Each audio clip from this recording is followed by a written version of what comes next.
All right, guys, welcome back to Cold Pizza Watch Reviews. Today we're talking about, is your dive watch legit? Well, stay tuned and we'll find out.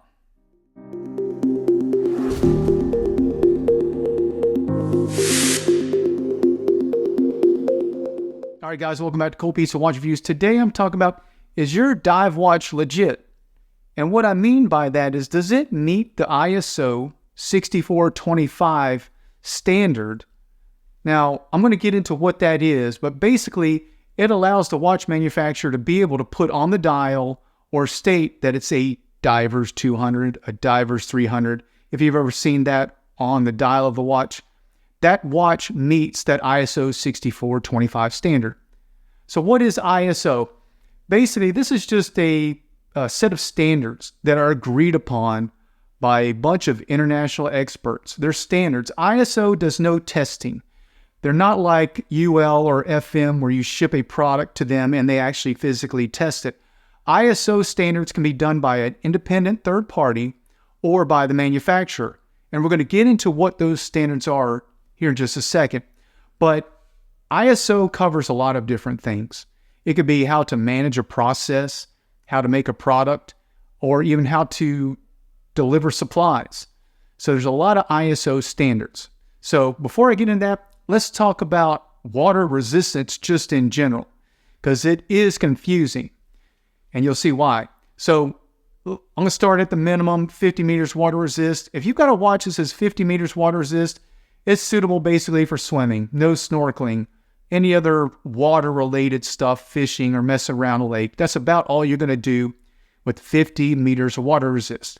Now, that watch isn't even close to meeting the ISO 6425 standard, but that's what 50 meters of water resist means. Next, water resist 100 meters. Swimming, surfing, some recreational water activity, that's it. No scuba diving whatsoever. That's 100 meters water resist. Now you're going in 200 meters water resist, and you're probably like, oh yeah, he's going to say this is suitable for diving. No, again, it's only listed as being suitable for professional marine activity and serious water sports, jet ski, surfing, stuff like that. It's not rated for diving. You're like, I got a 200 meter watch. Just wait, we're getting into that. That's where it gets confusing. So don't be misled if the watch says 200 meters water resist. Okay, now not every manufacturer has to say that their watch is a diver's 200 or diver's 300 on the dial. Again, it keeps getting more confusing, but just hang in there with me. So 200 meters water resist, and you cannot find anything about them meeting ISO 6425. You need to double check that the watch is suitable for diving. Now, when we get into the watches that are going to bear a classification of divers 100 meter, we're going to start there. Divers 100 meter. If that's listed in their name, that's listed in the description, it's likely that the watch manufacturer is meeting that ISO 6425 standard. Now, the 100 meter and the 150 divers are kind of old school. Mostly back in the 80s, you'll see a lot of the Seiko digital divers, the quartz divers, had that 100 or 150 on the dial. It's not as common anymore, but that's the minimum. Both the 100 and 150 are suitable for scuba diving. But that's the minimum you can get. The ISO classification is 100 and 150, the minimum. Now, most commonly today, you're going to see 200 meter and 300 meter divers. It's going to say divers 200 meter, divers 300 meter. Those watches are suitable, again, for diving, not beyond the depths that are printed on the label or if the manufacturer associates it with those depths. So divers 200, no greater than 200, divers 300, no greater than 300.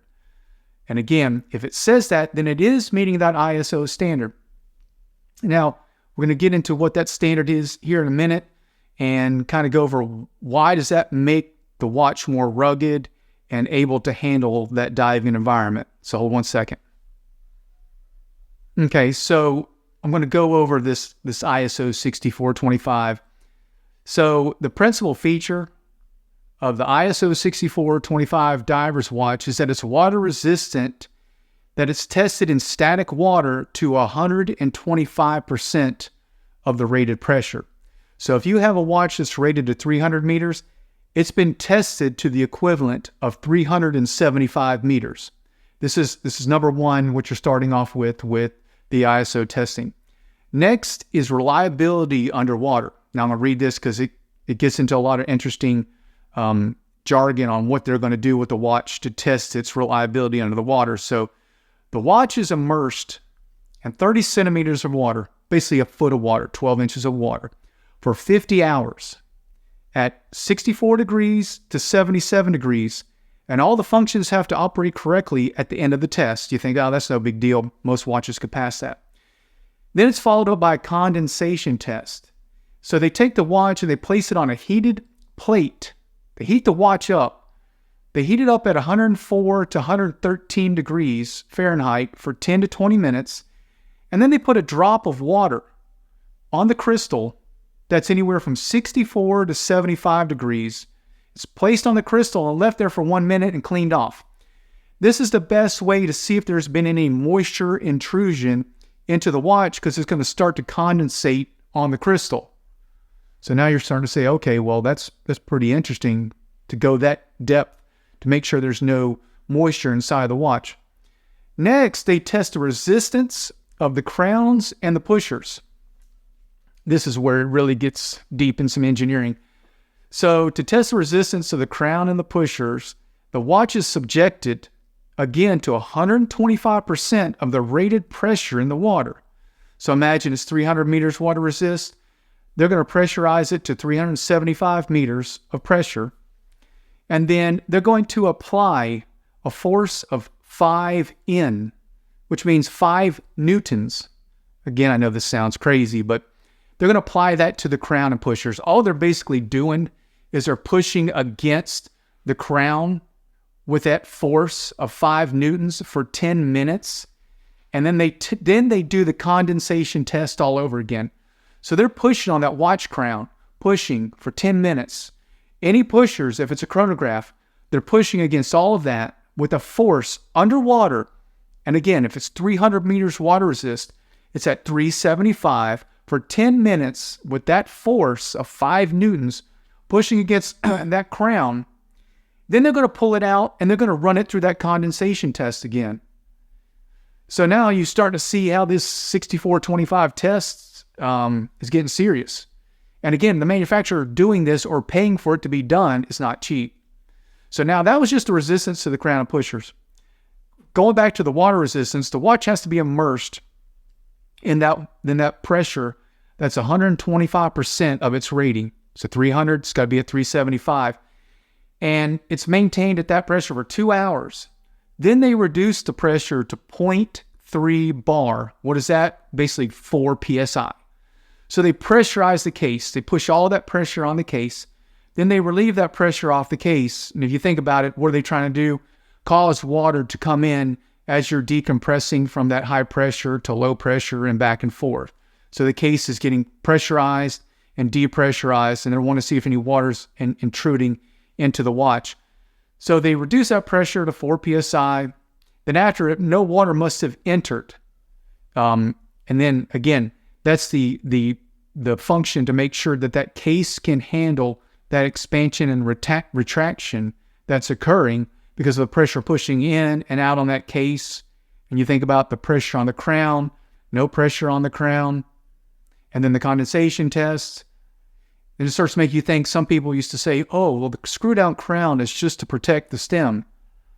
Doesn't sound like it from the ISO test. Sounds like you need a screw down crown because they're going to bust it off when they push it for 10 minutes under 375 meters of water. Okay, we got some more tests to get to, so hold on. So you'd think by now we would be done with all these ISO tests. Nope, just getting started. Next one is resistance to thermal shock, basically cold, hot, cold, hot. What they do with the watch is they dunk it in about a foot of water, and then they crank the temperature up to 104 degrees Fahrenheit or 40 degrees Celsius. Then they take it down to 41 degrees Fahrenheit or 5 degrees Celsius, then back up to 104 degrees Fahrenheit. And they do this for 10 minutes. At the end of the test, no water obviously could have entered into the watch. Makes complete sense. You're diving, water's cooler. You get outside, the sun's beating on it, it's hot, and you go back in the water, cool again. So common sense, good test. The next test is called timing device unidirectional bezel. So the whole point of this test is that the bezel cannot go in the opposite direction. It's only supposed to go counterclockwise. If it goes clockwise, then you have a problem. The whole reason for it going counterclockwise is the fact that if you're diving and you hit the bezel on something, you want the bezel to actually increase your dive time. So if you hit it and you look at the bezel and you thought you'd been down 20 minutes and it says you've been down 40 minutes, then you're going to resurface faster. You don't want the bezel to go in the opposite direction and make you think that you have more time left on your dive and you run out of oxygen. So if you have a bi-directional bezel, you don't have a dive watch. You have one that says it's a dive watch, you probably have a GMT. So common sense that the bezel needs to go only in that one direction, but you see a bi-directional bezel, yeah, definitely not a dive watch. So next is visibility in the dark. Essentially, you need to be able to see that the minute hand, hour hand are visible 10 inches in dark. You've got to be able to see that you're down there diving, that 10 inches from your face, that you can see that the watch is functioning. You need to be able to see that the second hand is moving. So they call that visibility in the dark.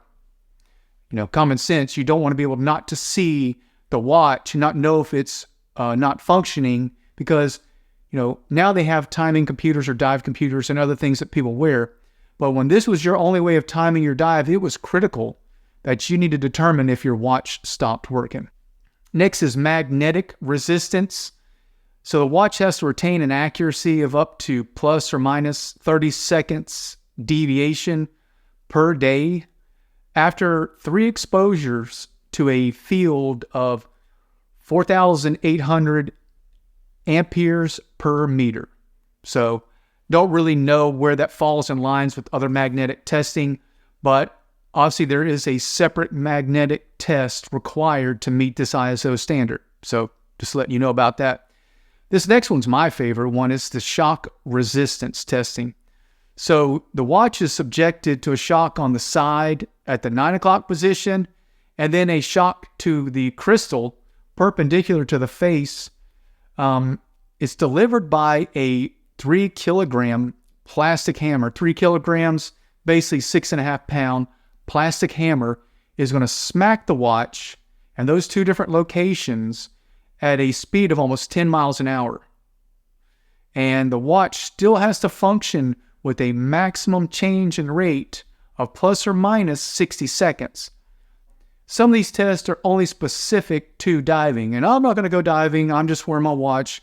I go to work, I work at a desk, and maybe you mountain bike on the weekend or you do some other activity, you play softball. These shock tests apply to a lot of these other things that we do that just aren't applicable to diving.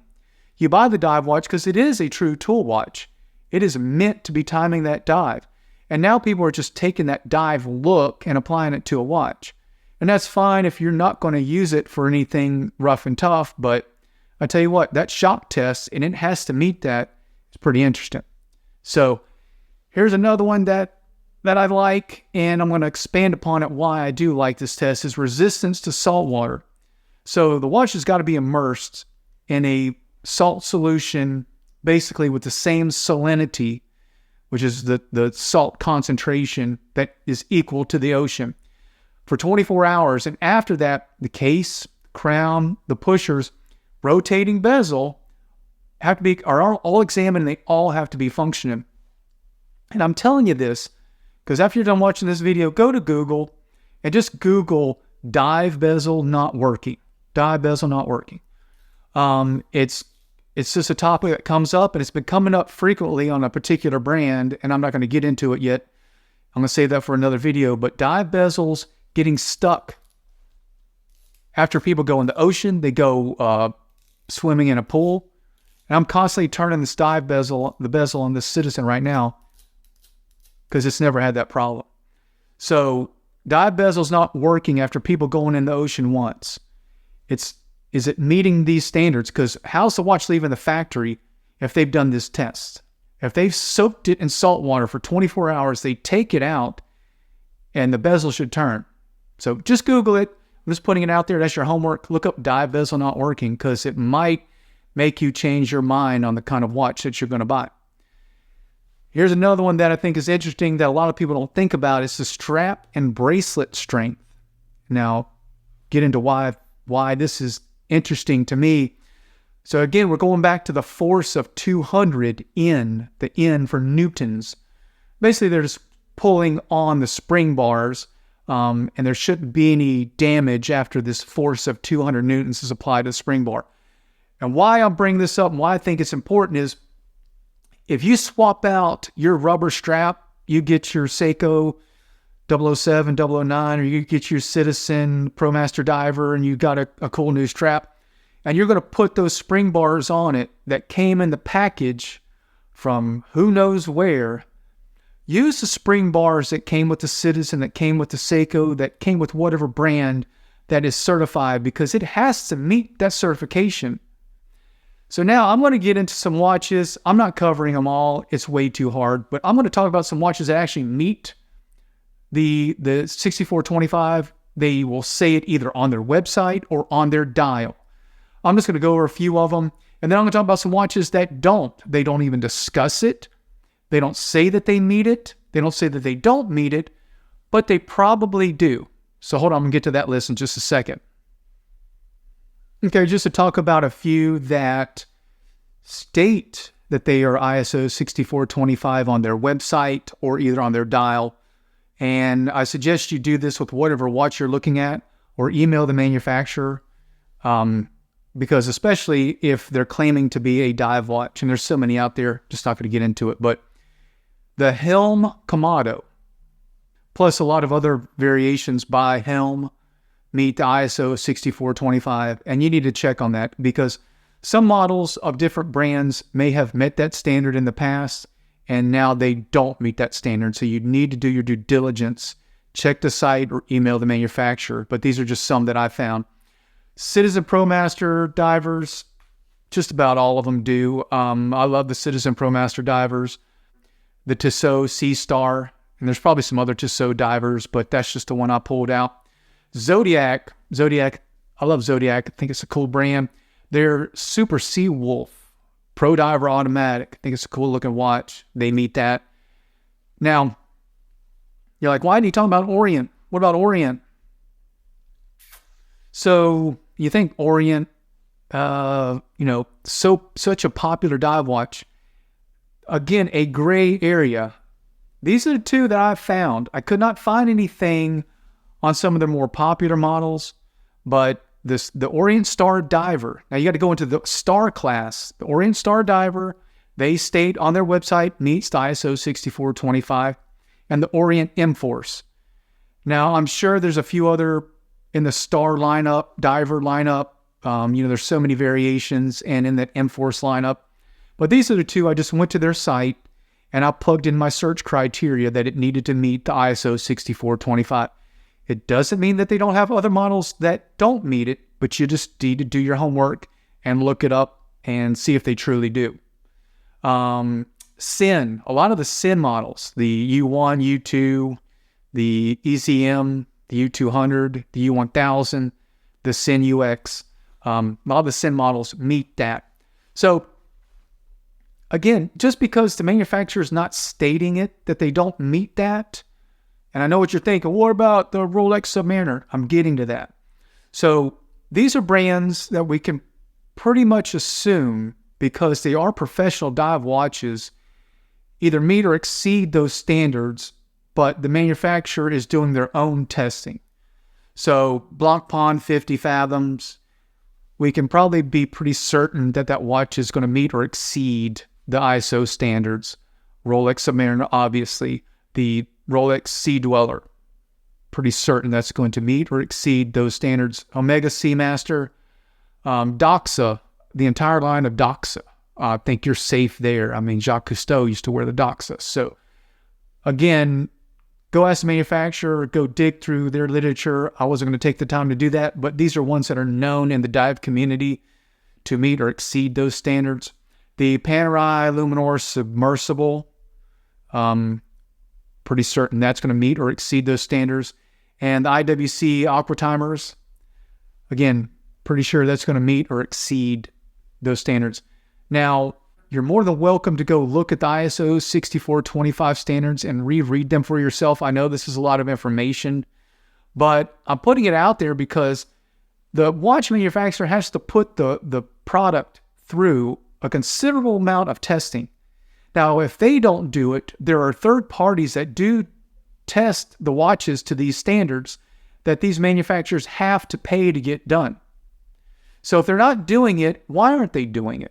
Now, we know Rolex is testing because they would, obviously have a bad name in the industry if they didn't do these tests. And other manufacturers are.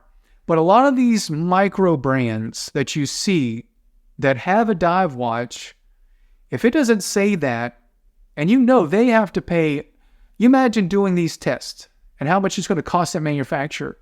And you've got some micro brand, they don't say anything about this test, and they just say a water resistance, and it's got a bezel on it that I'm supposed to use while I'm underwater. Granted, I'm no diver, but if I go to the beach, it's going to be getting a tremendous amount of use. And I think you have to ask the manufacturer yourself before you buy that watch. Some of these micro brands wanting $500, $600 for a watch, and they're not even stating, is it ISO certified or what is it? It's a dive watch, man. You're selling me a dive watch and you haven't even done the testing that's required. Unless you have been established for a long time. We know Omega, we know Doxa, we know Rolex and Blancpain. Okay, they get the pass there. We know that they've done it or they would not be in business anymore. But some of these micro brands and small companies coming out, hey, we want to sell you this watch. And even some of the bigger ones, 200 meter water resist is not good enough for me. I want you to have to beat the crap out of it, soaked it, heated it up, cooled it down, heated it up, put water all over it, do what you can to make it fail. That's what a dive watch should go through. So it's up to you. Do your homework, read about it. I can't read about all these watches, but it's out there, and I think we're getting snowed over on some of these divers. That's what I was seeing, and that's why I wanted to do this video. And again, tell me what you think. Tell me if you had a watch that was supposed to be a diver and the thing leaked, the thing started having problems. I'd love to hear your stories. And did I miss one that doesn't say it's a diver and really should be on this list? I'm sure they're out there. Again, not everybody's going to state it. And just do your homework and ask the manufacturer, do you meet these standards? What standards do you meet to be able to claim that you can go 200 meters, 300 meters underwater? So, hey, leave your comments below. And as always, I appreciate you tuning in to Cold Pizza Watch Reviews.